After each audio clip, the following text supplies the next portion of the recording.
Hello friends, welcome to apex math class में आपका स्वागत है।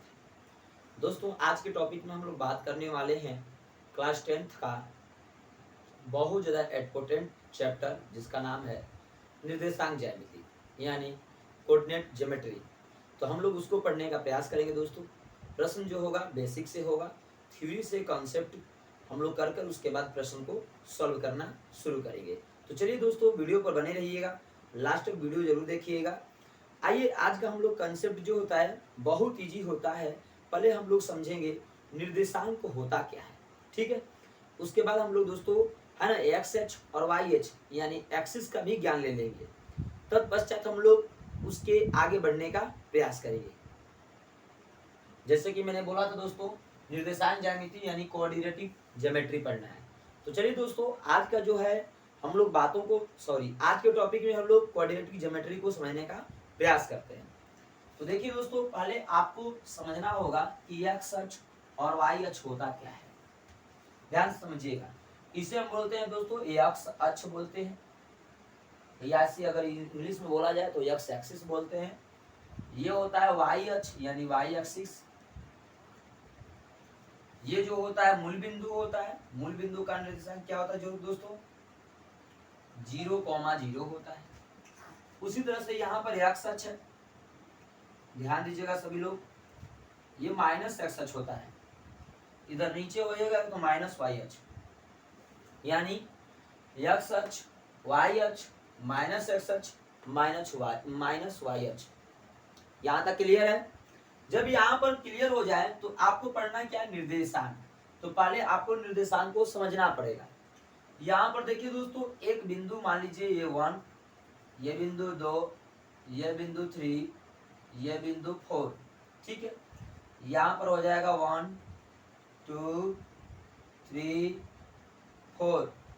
उसी तरह से इधर करेंगे तो दोस्तों हो जाएगा माइनस में -1, -2, -3, -4, -1, -2, -3, -4।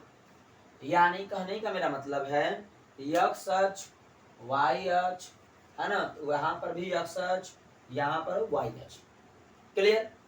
अब हमको आपको समझना होगा कि निर्देशांक ज्यामिति में पहले आपको एक्स अक्ष और वाई अक्ष को बहुत अच्छे से समझना होगा, क्योंकि आपको कौन सा अक्ष में पॉजिटिव होगा, कौन सा अक्ष में नेगेटिव होगा, इस बात को जरूर समझना होगा दोस्तों।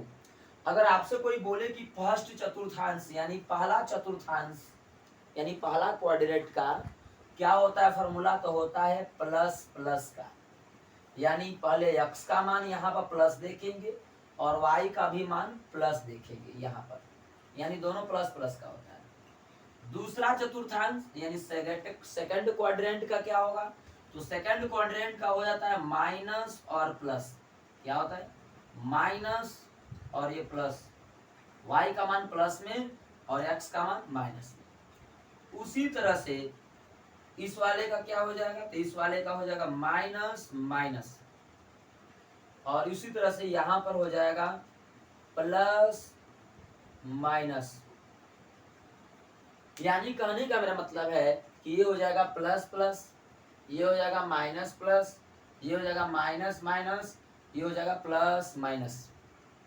यानी पहला चतुर्थांश का सूत्र आपसे कोई पूछे तो प्लस प्लस में, दूसरा चतुर्थांश का पूछे तो माइनस प्लस में, और तीसरा चतुर्थांश का पूछे तो माइनस माइनस में, और चौथा चतुर्थांश का पूछे तो प्लस माइनस में होगा। यहाँ तक उम्मीद करते हैं कि आप लोग मस्त से समझ लिए होंगे, अच्छे से जरूर नोट कर लीजिएगा। चलिए, अब यहाँ पर प्रश्न आपसे क्या पूछेगा, तो प्रश्न आपसे पूछेगा बिंदु 0,-3 किस चतुर्थांश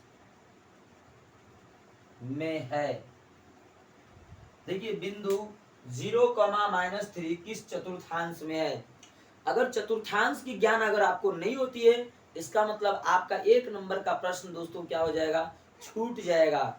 तो बिंदु 0,-3 बिंदु किस चतुर्थांश में है, तो 0 जो होता है, पहले यहाँ पर ध्यान से देखिएगा, ये 0 है तो जीरो जो होता है वह यक्स अक्ष को डिनोट करना है, यानी पहले हमें हमेशा यक्स एक्सिस का मान ही देखना है, वन यानी एक्स एक्सिस, और दूसरा देखना है दोस्तों बाद में जो आए उसे वाई एक्सिस का मान बोलते हैं, ठीक है।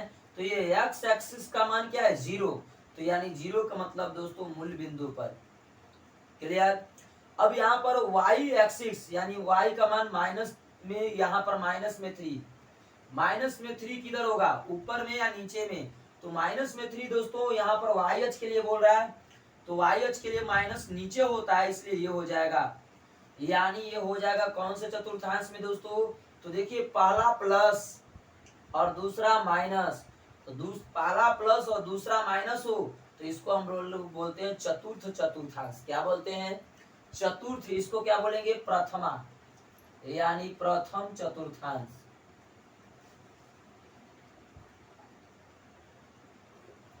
इसको क्या बोलेंगे, द्वितीय,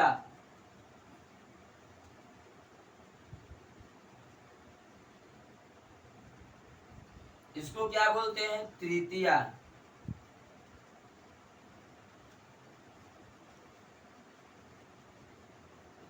इसको क्या बोलते हैं, चतुर्थ चतुर्थांश।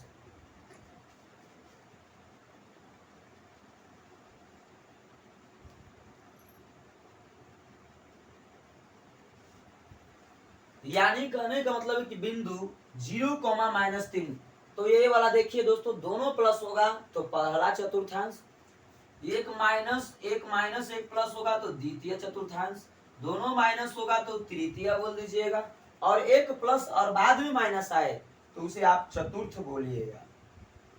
तो बिंदु 0, किस चतुर्थांश में है, तो चतुर्थ में है। उसी तरह से प्रश्न नंबर 2 है, इस तरह से प्रश्न दे दे, बोले बिंदु -1, किस चतुर्थांश में है,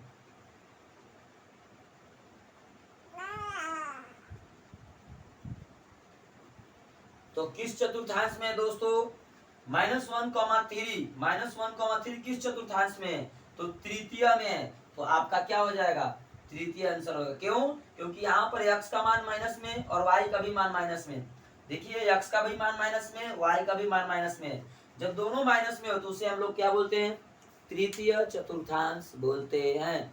उम्मीद करते हैं दोस्तों यहाँ तक आप लोग मेरी बातों को अच्छी तरह से समझ गए होंगे। अब हम लोग समझने का प्रयास करेंगे दोस्तों कि बिंदु का दूरी कैसे निकालें, यानी बिंदु का दूरी हम लोग कैसे निकालेंगे ये समझने का प्रयास करते हैं। तो देखिए दोस्तों यहाँ पर करते क्या है, मान लीजिए यहाँ पर दो बिंदु है, पहले कॉन्सेप्ट को अच्छे से सीखिए, पी बिंदु और एक क्यू बिंदु, यानी क्यू और पी दो बिंदु है, दोनों बिंदुओं के बीच का दूरी बोल दे, यहाँ पर मान लीजिए x1 y1 है, यहाँ पर मान लीजिए x2 और y2 है, यानी दोनों बिंदु का निर्देशांक दिया हो तो आपको करना क्या होगा दोस्तों, PQ का दूरी का सूत्र लगाइएगा तो हो जाएगा करनी में x2 - x1 का square whole square plus y2 - y1 का होल स्क्वायर, यानी PQ का दूरी बराबर √x2 - x1 का whole square plus y2 - y1 का होल स्क्वायर होगा। यानी जब ऐसा हो जाएगा तो करनी में x2 - x1 का मतलब x2 में x1 को घटा लेना है। मान लीजिए यहाँ पर कोई बिंदु P है, उसका निर्देशांक दिया है 0,3 और यहाँ पर कोई बिंदु Q है जिसका निर्देशांक दिया है दोस्तों 4,0, तो फिर अगर दोनों के बीच का दूरी पूछे तो कैसे निकालिएगा, x2 किसे मानना है, ये मान लीजिएगा, तो x2 बराबर क्या हो जाएगा 4 और y2 बराबर क्या मान लीजिएगा दोस्तों 0। यहाँ पर वही बात x1 बराबर क्या मान लीजिएगा 0 और y1 बराबर क्या मान लीजिएगा 3 मान लीजिएगा, ठीक है। x2 क्या है, x2 4 है तो लिख दीजिएगा 4 - x1 क्या है 0 है, यानी 4 - 0 का स्क्वायर, y2 क्या है 0 माइनस y1 क्या है दोस्तों 3, तो 3 हो जाएगा 0 - 3 का स्क्वायर, यानी करनी में 4 - 0 का स्क्वायर प्लस 0 - 3 का स्क्वायर, करनी है तो करनी लगा दीजिएगा, 4 माइनस 0 यानी 4 का स्क्वायर, 4 का स्क्वायर करेगा तो 4 चौक 16 प्लस 0 माइनस 3 का करिएगा स्क्वायर तो 3 तरीके क्या होता है 9, क्या हो जाएगा दोस्तों 9। अब दोनों को जोड़ लीजिएगा तो क्या हो जाएगा 25, क्या हो जाएगा 25 और 25 का वर्गमूल करिएगा तो क्या हो जाएगा 5, क्या हो जाएगा दोस्तों 5, यानी इसका हो जाएगा 5 यूनिट, यानी इसका दूरी हो जाएगा 5 यूनिट, यानी पी क्यू के बीच की दूरी के पता चल गया 5 यूनिट है। अगर इस प्रकार से कॉन्सेप्ट आता है दोस्तों तो हम लोग इसी तरह से प्रश्न को लगाने का क्या करेंगे प्रयास करेंगे। अगला प्रश्न पर देखिएगा, प्रश्न नंबर 2 जो होगा बहुत ज्यादा इजी होगा, ध्यान से देखिएगा।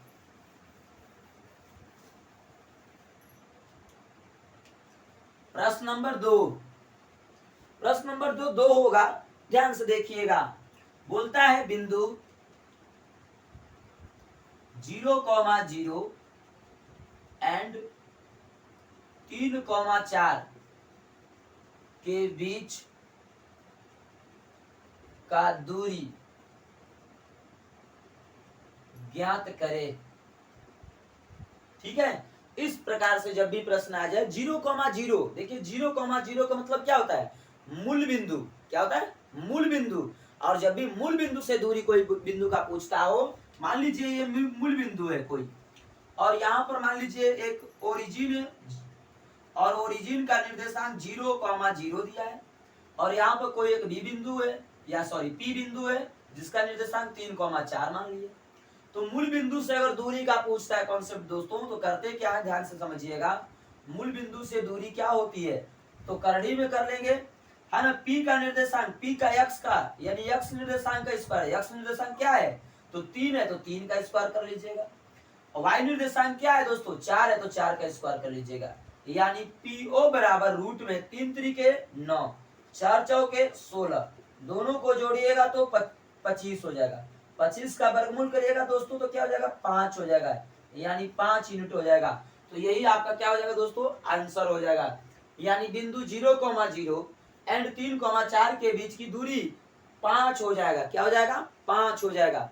यानी इस प्रकार से अगर मूल बिंदु से संबंधित भी प्रश्न देता है तो आपको कोई घबराने की आवश्यकता नहीं है। बस इसके लिए मूल बिंदु से दूरी क्या होता है पीओ बराबर हो जाता है एक्स का निर्देशांक का स्क्वायर, यानी रूट में एक्स का निर्देशांक का स्क्वायर और प्लस वाई का निर्देशांक का स्क्वायर। बस यही इसका क्या होता है दोस्तों फॉर्मूला होता है। उम्मीद करते हैं यहाँ तक मेरी बातों को आप लोग अच्छे से समझ ही गए होंगे। प्रश्न नंबर 3 जो है ध्यान से समझिएगा। प्रश्न नंबर 3 दूरी से संबंधित प्रश्न नंबर 3 है, ध्यान से देखिएगा। कह रहा है कि बिंदु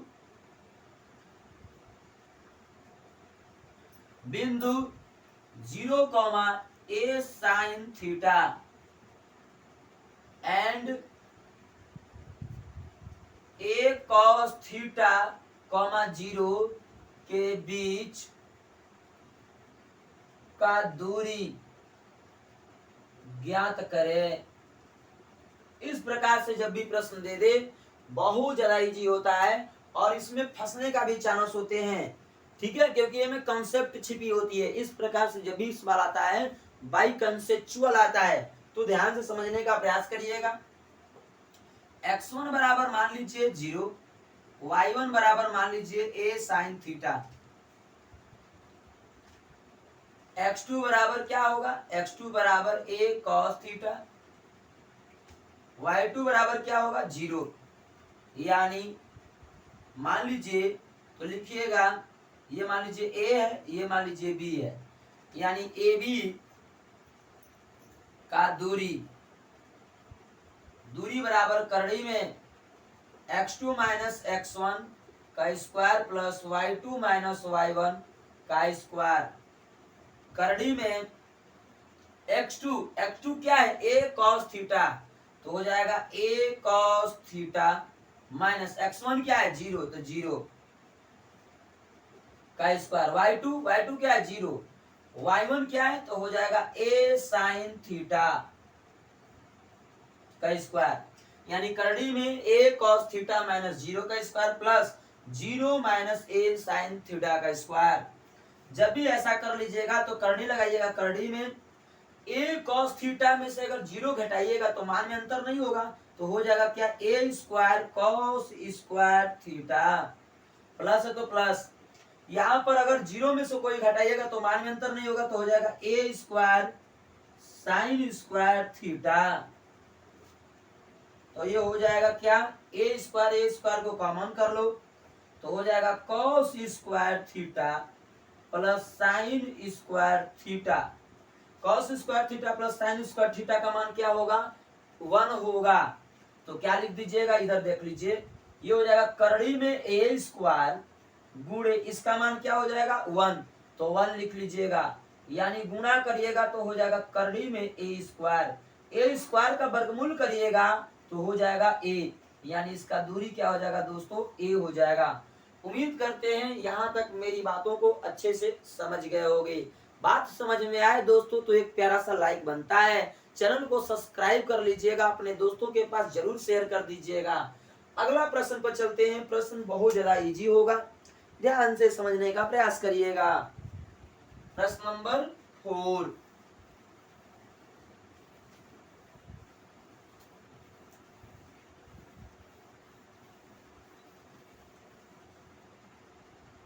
प्रश्न नंबर 4 होगा,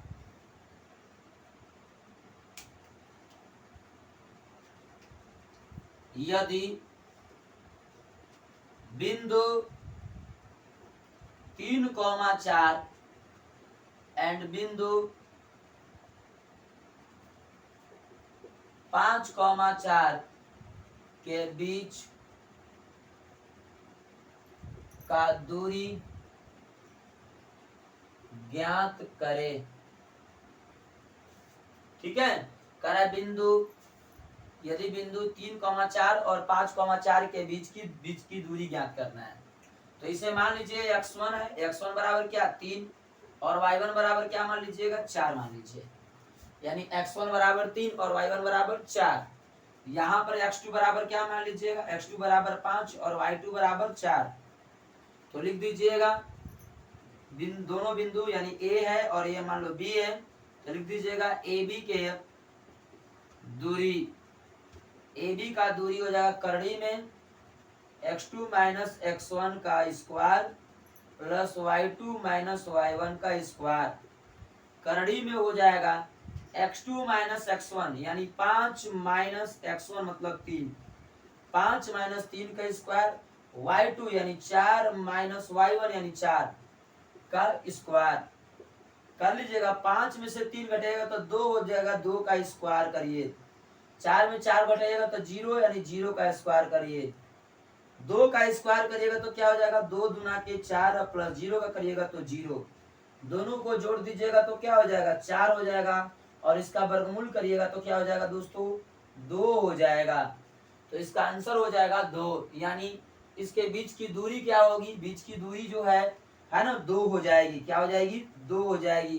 तो उम्मीद करते हैं आप लोग मेरी बातों को अच्छे से समझ गए होंगे। अब देखिए दोस्तों, इस प्रकार से जब भी प्रश्न होता है बहुत ज्यादा इजी होता है, तो हम आगे बढ़ते हैं। प्रश्न आगे जो होगा बहुत ज्यादा इंपॉर्टेंट होगा, थोड़ा ध्यान से समझना।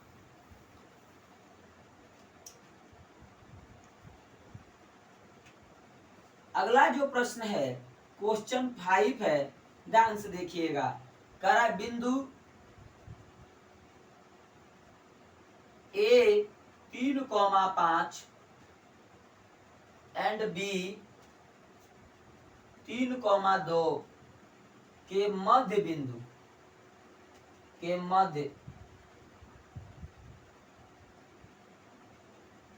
बिंदु का निर्देशांक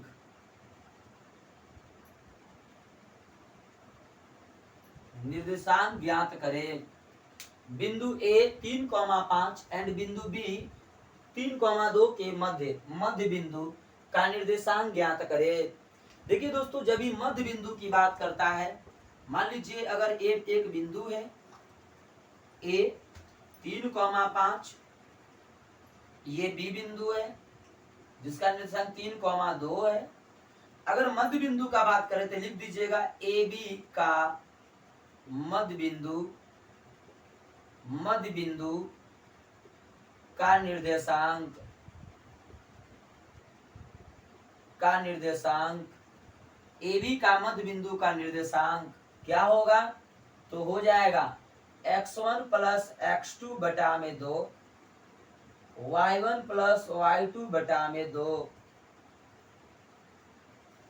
यानी मध्य बिंदु मान लीजिए यहाँ पर C है, तो इसका निर्देशांक हमें निकालना हो तो लिख देंगे x1 का मान 3 है तो 3 प्लस x2 का मान 3 है तो 3 प्लस 3 बटा में 2, y1 का मान 5 है तो लिख देंगे 5 और प्लस y2 का मान 2 है तो लिख देंगे 2 बटा में 2। अब दोस्तों करते क्या है, 3 में 3 जोड़ देंगे तो 6, यानी 6 बटा में 2। ये दोनों को जोड़ेंगे दोस्तों तो हो जाएगा 7 बटा में 2। जो कटता है उसे कटा लेंगे तो ये हो जाएगा क्या दोस्तों, 3 हो जाएगा, ये हो जाएगा 7 बटा में 2। यानी इसका मध्य बिंदु का निर्देशांक जो होगा यहाँ पर दोस्तों C का वो क्या हो जाएगा, C का निर्देशांक क्या मिल गया हमें, तो C का निर्देशांक मिल गया 3,7 बटा में 2। उम्मीद करते हैं आप लोग मेरी बातों को अच्छे से समझ गए होंगे। यही आपका दोस्तों क्या हो जाएगा, आंसर हो जाएगा। यानी मध्य बिंदु का निर्देशांक निकालना हो तो बस कुछ नहीं करते हैं, दोनों का x नियामक का है ना योग करेंगे और बटा में 2 कर लेंगे, प्लस y नियामक का योग कर लेंगे और बटा में 2 कर लेंगे। उम्मीद करते हैं यहाँ तक आप लोग मेरी बातों को अच्छे से समझ ही गए होंगे। प्रश्न नंबर 2 होगा, प्रश्न नंबर 2 6 होगा, इसी प्रकार के होगा। ध्यान से समझने का प्रयास करना, जरा ध्यान से देखना। सभी लोग सेशन को लाइक नहीं किए हो तो सेशन को जरूर लाइक कर देना बेटा। आगे बढ़ते हैं। 6 प्रश्न कह रहा है यदि बिंदुओं 3,8 और -4,-2 के बीच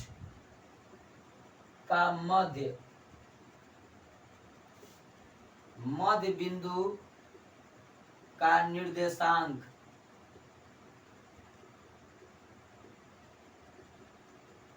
ज्ञात करें। यदि बिंदु 3,8 और -4,-2 के बीच का मध्य बिंदु का निर्देशांक ज्ञात करें। तो देखो जब भी मध्य बिंदु का निर्देशांक बोल दे तो पहले मान लीजिए यह बिंदु A है जिसका निर्देशांक दिया है, और ये मान लीजिए B बिंदु है। A बिंदु का निर्देशांक 3,8 मान लीजिए और B बिंदु का निर्देशांक -4,-2 मान लीजिए।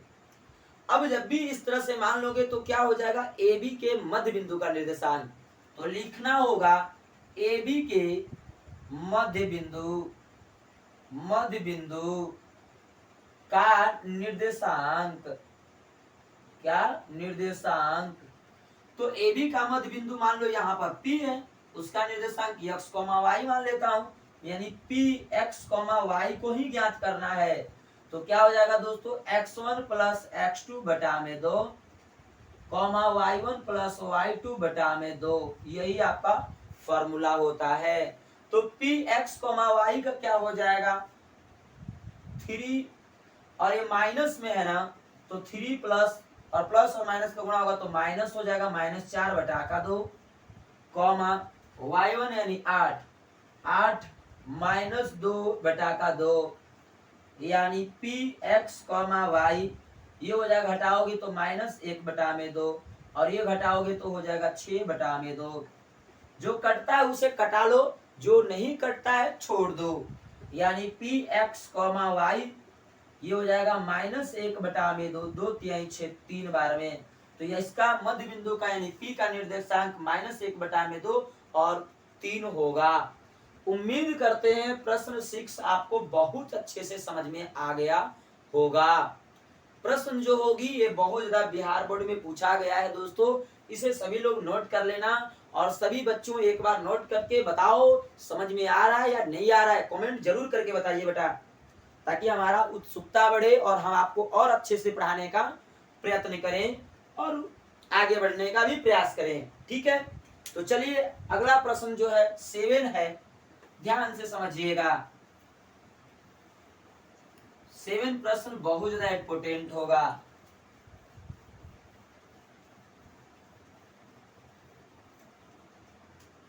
सेवन प्रश्न बहुत ज्यादा इम्पोर्टेंट होगा।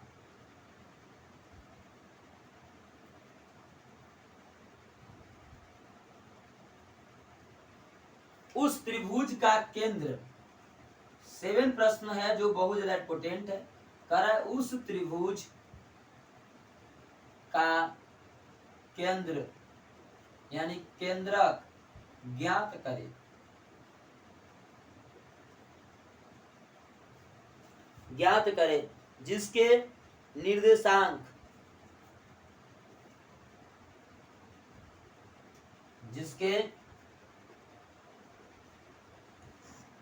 निर्देशांक 3, -5, -7, -7, तथा 10, -2 है। यानी उस त्रिभुज का क्या करना है, केंद्र ज्ञात करना है जिसके निर्देशांक जो है 3, -5, -7, 4 तथा 10, -2 है। तो देखिए आपको पहले मान लेना होगा x1 बराबर क्या मानिएगा 3, तो y1 बराबर -5। उसी तरह से इसको x2 बराबर क्या मानिएगा, x2 बराबर -7, तो y2 बराबर 4। उसी तरह से x3 बराबर क्या मान लीजिएगा 10, तो y3 बराबर हो जाएगा -2। जब इस तरह से आप बना लीजिए, इस तरह से आप कर लीजिएगा तो उसके बाद क्या करिएगा, है ना, क्योंकि कह रहा है कि उस त्रिभुज के केंद्रक क्या वो ज्ञात करे, यानी केंद्रक। तो लिख दीजिएगा त्रिभुज के केंद्रक का निर्देशांक होगा, केंद्रक का निर्देशांक।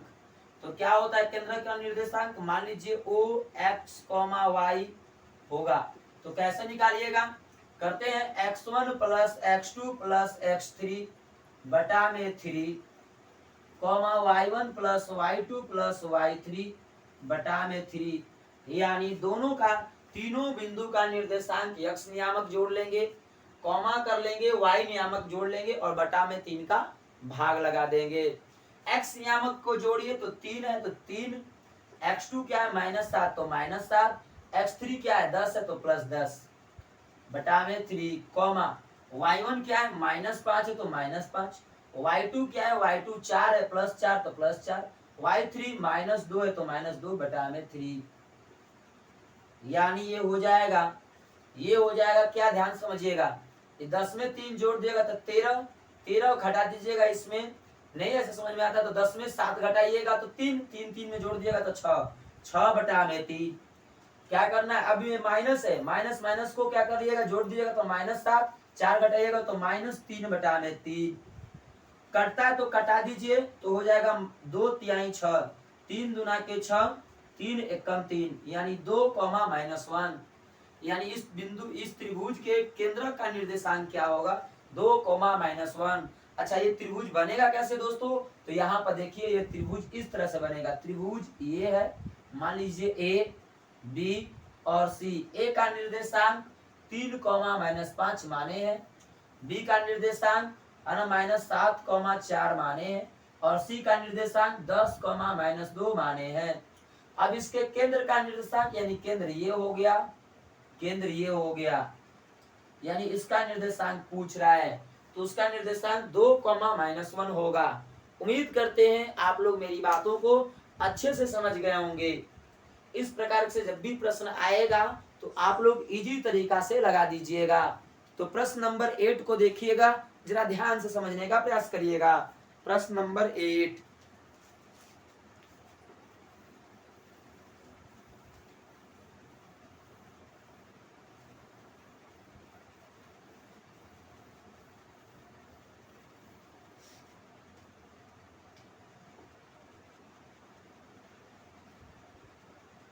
उस त्रिभुज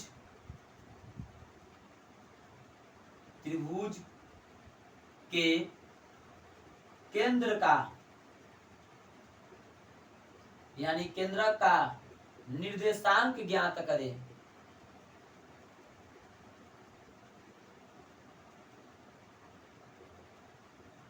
निर्देशांक ज्ञात करें जिसकी निर्देशांक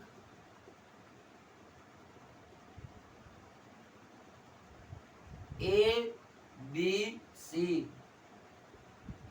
क्रमशः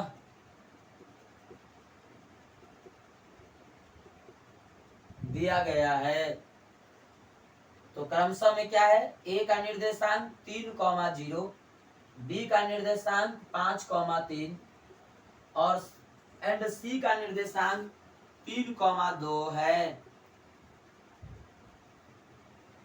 तो देखिए दोस्तों, उस त्रिभुज के केंद्र का निर्देशांक ज्ञात करें जिसका निर्देशांक ए बी सी का क्रमशः दिया गया है। क्रमशः मतलब क्रम से। तो देखिए त्रिभुज है तो पहले त्रिभुज आप लोग बना लीजिएगा इस तरह से, ए बी और ये सी। ए का निर्देश 3,0, बी का निर्देशांक 5,3 और सी का निर्देशांक है 3,2। यहां तक किसी को डाउट है? No doubt. अब देखिए इसके केंद्रक का निर्देशांक, केंद्रक यानी ये वाला, मान लीजिए ये P है, P का निर्देशांक x, y है। बस निकालना हमें P का है तो लिख देंगे P का निर्देशांक क्या हो जाएगा। P का निर्देशांक तो x1 plus x2 plus x3 बटा में 3 हो जाएगा, y1 plus y2 plus y3 बटा में 3 हो जाएगा। यानी x1 का मान क्या होगा, तो x1 का मान अगर क्या मानना चाहते हो इसको, x1 तो 0, सॉरी x1 तो 3 लिख लो, y1 तो 0, x2 इसे मान लो 5, y2 मान लो 3, x3 मान लो 3, y3 मान लो 2। यानी x1 का मान क्या है, तो यहाँ पर 3 प्लस y2 क्या है, y2 5 है तो 5 प्लस x3 क्या है, x3 यहाँ पर 3 है तो 3 बटा में क्या हो जाएगा 3 कॉमा y1 कौन है, 0 है तो लिख देंगे 0 प्लस y2 3 है तो 3 प्लस y3 2 है तो 2 बटा में 3। यानी यहाँ पर अगर सबको जोड़ते हैं तो हो जाएगा क्या 11 बटा में 3, यहाँ पर सबको जोड़ेंगे तो हो जाएगा 5 बटा का 3। तो यानी P बिंदु का निर्देशांक 11 बटा में 3 5 बटा में 3 होगा। दोस्तों उम्मीद करते हैं आप लोग मेरी बातों को अच्छे से समझ गए होंगे। इम्पोर्टेंट है, जरूर आप लोग नोट कर लेना। अब हम लोग दोस्तों पढ़ने का प्रयास करेंगे, है ना, संरेख से संबंधित त्रिभुज का क्षेत्रफल और देखिए दोस्तों, अब हम लोग त्रिभुज से संबंधित प्रश्न पढ़ेंगे कि त्रिभुज का क्षेत्रफल कैसे निकालते हैं। तो इस बात को ध्यान से समझने का प्रयास करिएगा। देखिए पहले थ्योरी को समझ लीजिए। देखिए यह एक त्रिभुज है, ए है, बी और ये सी। ए बी सी एक त्रिभुज है, इसका निर्देशांक क्या है, x1 y1 y1, इसका है x2 y2, इसका है x3 y3 निर्देशांक। तो पूछेगा कि इसका क्षेत्रफल क्या होगा। अगर निर्देशांक दे देगा तो आपसे क्या पूछेगा, इसका क्षेत्रफल क्या होगा, यही आपसे पूछने वाला है। तो देखिए जब भी लिखना हो त्रिभुज का क्षेत्रफल तो लिख दीजिए त्रिभुज ए बी सी का क्षेत्रफल बराबर क्या हो जाएगा 1 बटा में 2, बड़ा ब्रैकेट लगा दीजिएगा। बड़ा ब्रैकेट लगाने के बाद आप x1 को ले लीजिएगा, तो x1 को लीजिएगा तो लिखिएगा y2 माइनस y3, यानी x1 ले रहे हो तो यहाँ पर y1 नहीं होना चाहिए, ध्यान में रहे, x1 ले रहे हो तो y1 नहीं होना चाहिए, प्लस अब यहाँ पर अगर x2 ले रहे हो तो यहाँ पर y2 नहीं होगा तो हो जाएगा क्या y3 माइनस y1, प्लस यहाँ पर x3 ले रहे हैं तो यहाँ पर y3 नहीं होना चाहिए, यानी क्या होना चाहिए, तो y1 माइनस y2। यही आपका त्रिभुज का क्षेत्रफल होता है। क्लियर? उम्मीद करते हैं मेरी बातों को आप लोग अच्छे से समझ रहे होंगे। तो चलिए अगला प्रश्न पर हम लोग चलते हैं, इसको जरा सर आप लोग नोट कर लेना। कैसे करना है? त्रिभुज एबीसी का क्षेत्रफल 1/2। अगर x1 को लेते हो आप, x1 को लेते हो तो y2 माइनस y3 यानी y1 नहीं आएगा इसमें, क्लियर। प्लस x2 को लेते हो तो यहाँ पर x2 को ले रहे हो तो यहाँ पर देख लो y2 नहीं आएगा, y2 नहीं आया है। और यहाँ पर x3 ले रहे हो तो यहाँ पर देखो y3 नहीं आएगा। क्लियर हो? उम्मीद करते हैं क्लियर हो गए। चलो आगे बढ़ते हैं, ध्यान देना। अब हम लोग आगे बढ़ेंगे तो सवाल जो होगी बहुत ज्यादा इजी होगी, थोड़ा उसको भी देखने का प्रयास करो। फॉर्मूला आप लोग नोट कर लेना, मैं क्वेश्चन पहले लिख रही हूं। करा यदि बिंदु ए बी सी, बिंदुओं ए बी सी, यदि बिंदु ए बी सी का निर्देशांक क्रमशः है, यानी 3,4, 5,-6 और 0,-2 हो तो इससे बने त्रिभुज का क्षेत्रफल ज्ञात करें।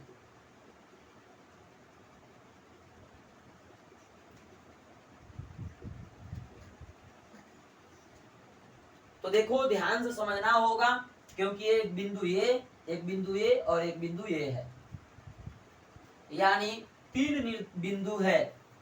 तो मान लीजिए एक बिंदु ए है 3,4, एक है 5,-6, एक होगा 0,-2,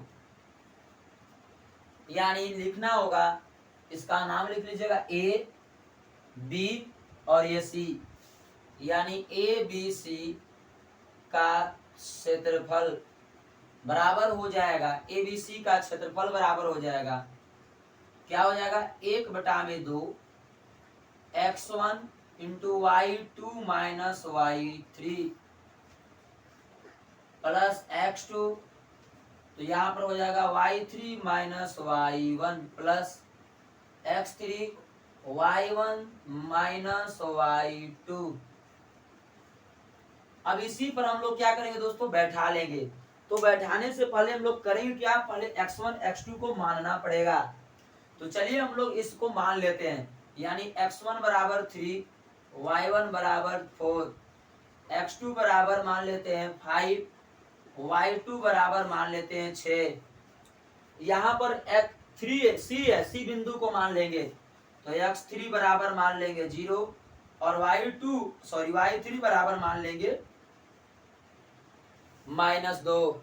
तो देखिए करते क्या है, लिख देंगे ए बी सी का क्षेत्रफल, तो 1/2 x1 मतलब 3, y2 का मतलब -6, y3 का मतलब -2 और माइनस माइनस हो जाएगा +2, प्लस x2 का मान 5, y3 का मान -2 माइनस y1 का मान -4 प्लस x3 का मान 0 है, y1 का मान 4 माइनस y2 का मान -6, माइनस माइनस प्लस हो जाएगा, यानी इस तरह से हो जाएगा। 1/2 है तो 1/2 रख लेना।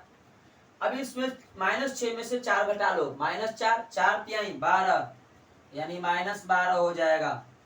यहाँ पर -4 यहाँ पर -2, दोनों को जोड़ोगे तो माइनस में 6 हो जाएगा, और माइनस में 6 में 5 का गुणा कर दो, 4 6 5 30, तो वही -30। ये तो 0 का गुणा करोगे तो ये तो 0 हो जाएगा।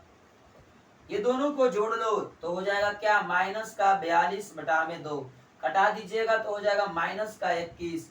यानी क्षेत्रफल जब भी होता है त्रिभुज का वो माइनस में तो होगा नहीं दोस्तों, इसलिए प्लस कर लेंगे तो मॉड लगा लेंगे तो हो जाएगा 21, है ना, 21 वर्ग इकाई इसका क्या हो जाएगा दोस्तों? आंसर हो जाएगा। उम्मीद करते हैं आप लोग मेरी बातों को अच्छे से समझ गए होंगे। एक बार सभी कैंडिडेट फटाफट से नोट कर लेना, क्योंकि त्रिभुज का क्षेत्रफल जब भी पूछे आप इसी लॉजिक का प्रयोग करो। और ये त्रिभुज का क्षेत्रफल का फॉर्मूला होता है, जरूर याद रखना,